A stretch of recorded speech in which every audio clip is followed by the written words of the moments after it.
askeri. Примут участие в развитии 2025.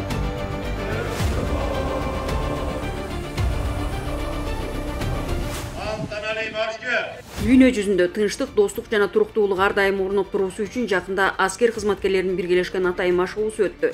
Ага Борбордук Азия өлкөлөрү, тагыраак айтканда Кыргызстан, Казакстан, Өзбекстан, Тажикстан, андан сырткары Азербайжан Республикасынын аскерлери катышты. Бирлик 2025, башкача айтканда биримдик 2025 аталыштагы аскер машыгуусу бул ирет Өзбекстан Республикасынын Коргоо министрлиги жогорку даярдыктар менен уюштурган. Машыгууга барган биздин аскер кызматкерлер Самарканд шаарында улуттук бий менен баштап көпчүлүккө зор таасир калтырды.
Аскер машыгуусунун башкы максаты саясий жана аскердик процесстердин негизинде аймактык коопсуздукту камсыз кылуу, мамлекеттер ортосундагы ишенимдүү жана тыгыз кызматташууну чыңдоо болуп саналат. Тажрыйба алмашуу менен бирге Борбордук Азия аймагындагы абалды чыңдоо жана күтүүсүз кырдаалдарга даяр болууга тажрыйбалык аракеттер, биргелешкен демилгени өнүктүрүү стратегиялык багыттары жүзөгө ашырылды. Мындай аракеттер аймактык коопсуздукту чыңдоо менен чектелбестен, эл аралык террордук, экстремисттик, ошондой эле глобалдык тынчтыкты жана туруктуулукту камсыздоочу бирдиктүү кадам болуп саналат.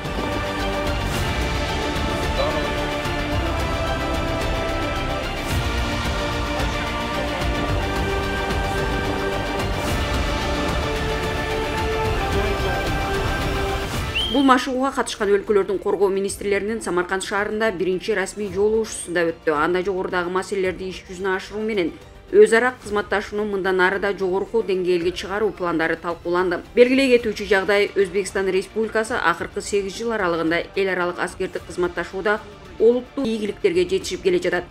Көптөгөн мамлекеттер менен аскердик жана аскер техникалык тармактарда бир катар келишимдерди түзүү менен заманбап билим, тажрыйба алмашуу, аскердик ар тараптуу биргелешкен машыгууларды өткөрүүдө.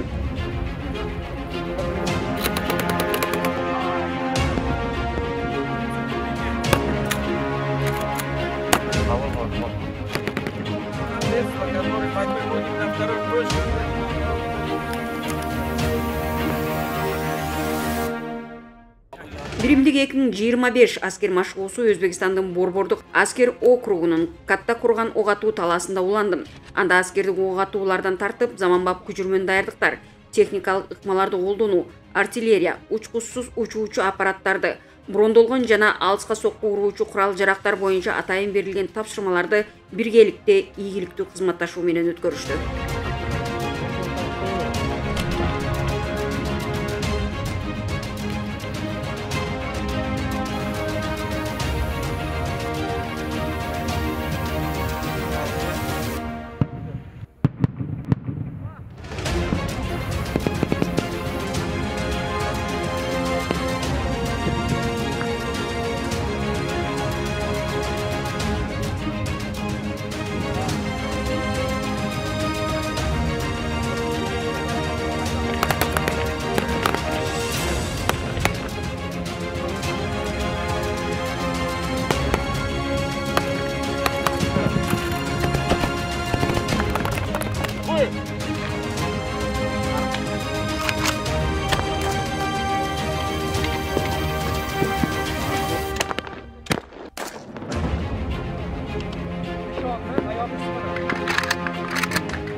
o'ziga mahkam o'rnashgan holatda.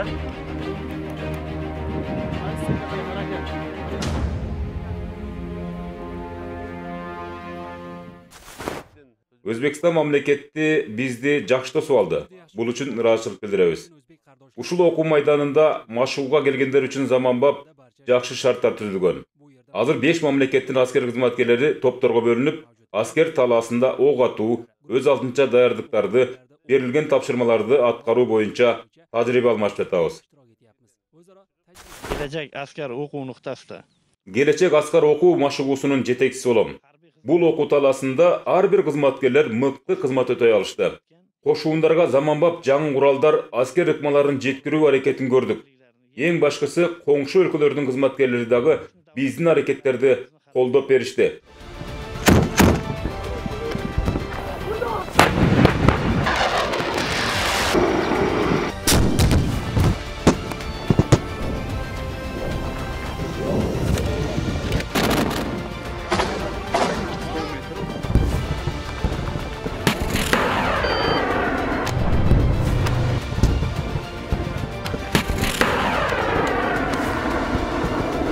Aynı vaqtda Biz учурда боордош мамлекеттердин аскерлери менен машыгуу өткөрүп жатабыз. Бул аскер окуусу эмес, бул накта аскердик даярдык. При проведении специальной военной операции Атайын машыгуунун жүрүшүндө өз алдынча келечек аскар аталыштагы Өзбекстанда жасалган техникасы колдондук. Мындай техникалар заманбап согушта абдан керектүү. в современном бою.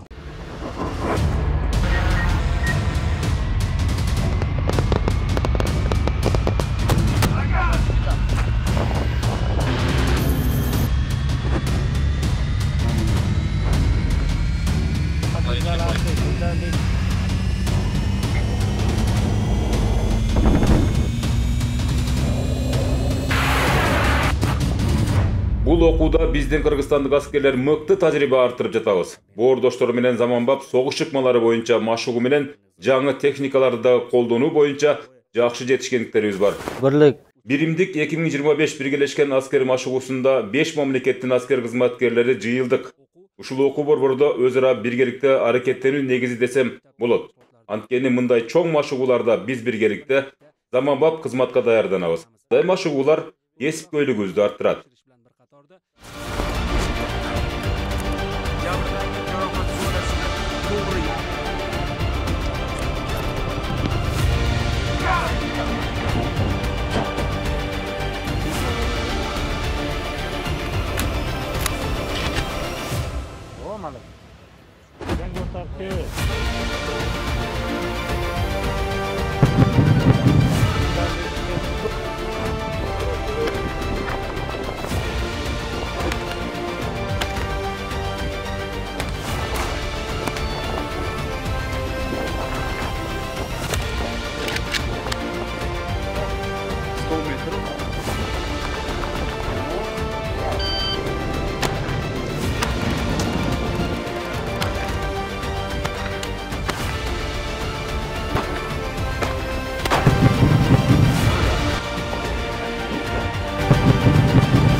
Биримдик 2025 биргелешкен аскер машыгуусу зор аскердиктен берет. Мында катышкан мамлекеттер арасында достук жана биримдикти да жаратат. Аны менен катар туруктуу, тынчтык жана ийгилик алып келет.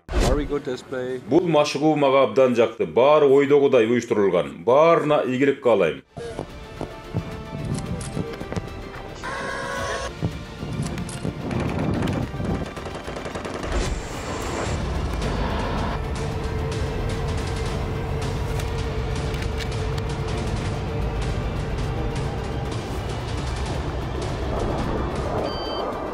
Өзбекстан Республикасынын Коргоо министрлиги тарабынан өткөрүлгөн бирдиктүү аскер машыгуусуна 1000ден ашык аскер кызматкерлери катышышты.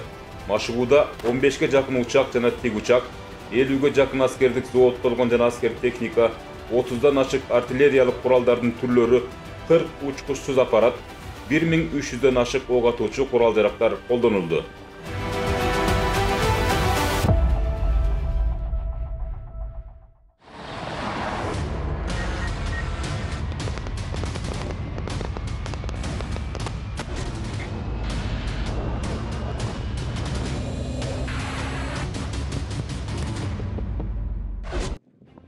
Биргелешкен аскер машыгуусунун активдүү фазасына ар бир өлкөнүн коргоо министрлери катышты. Алар аскер машыгуусуна көзөмөл жүргүзүү менен өздөрүнүн баасын беришти.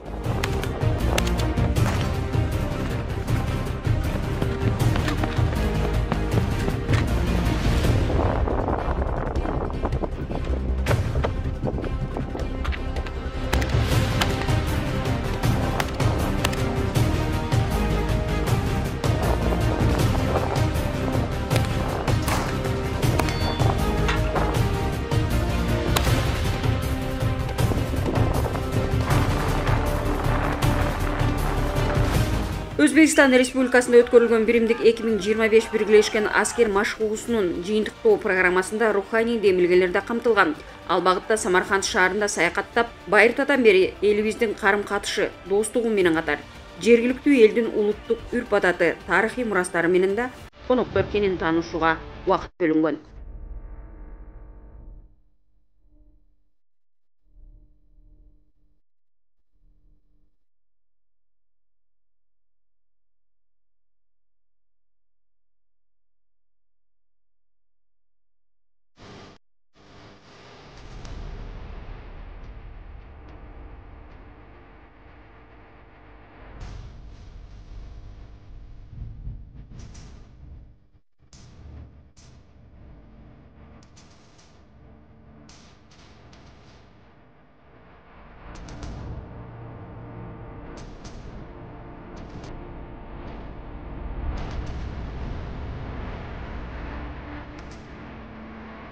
Слово для поздравления предоставляется министру обороны Кыргызской Республики генерал-майору Мукамбетову Руслану Мустафаевичу. Арбарыңыздар, урматтуу жоопкерлер, сержанттар, прапорщиктер, офицерлер, генералдар. Сегодня на официальном закрытии регионального совместного учения «Бирвик-2025» Кыргызстандын коргоо министри генерал-майор Руслан Мукамбетов машыгуунун расмий жабылуу аземинде коңшу өлкөнүн уюштуруу ишине ыраазычылык билдирди. Ал машыгуу өз деңгээлинде максатына жетип, аскердик кызматташтыктардын биримдигин арттыруу менен кесиптик даярдыктарынын жогорку деңгээлге көтөрүлүүсүн тастыктагандыгын белгилеп өттүм.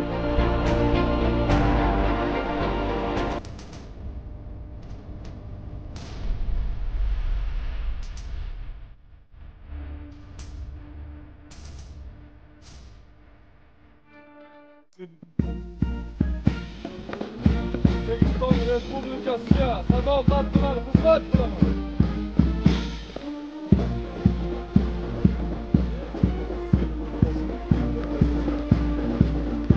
Qadrli xizmat etamiz.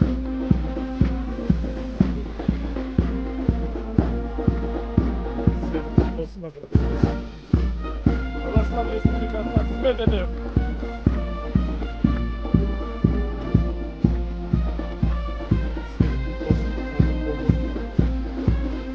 Kırgız Respublikası'na hizmet bu.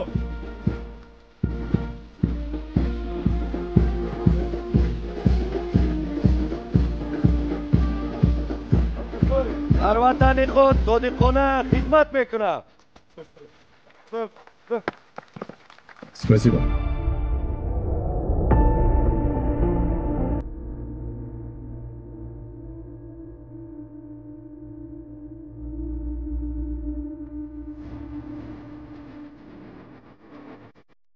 Достук биримдик ар тараптуу коопсуздуктун алдын алуу максатын көздөгөн биримдик 2025 биргелешкен аскердик машыгуусу мындан аркы кызматтарды ийгиликтүү арттырууга жана улантууга дагы бир ирет түрткү боло алды.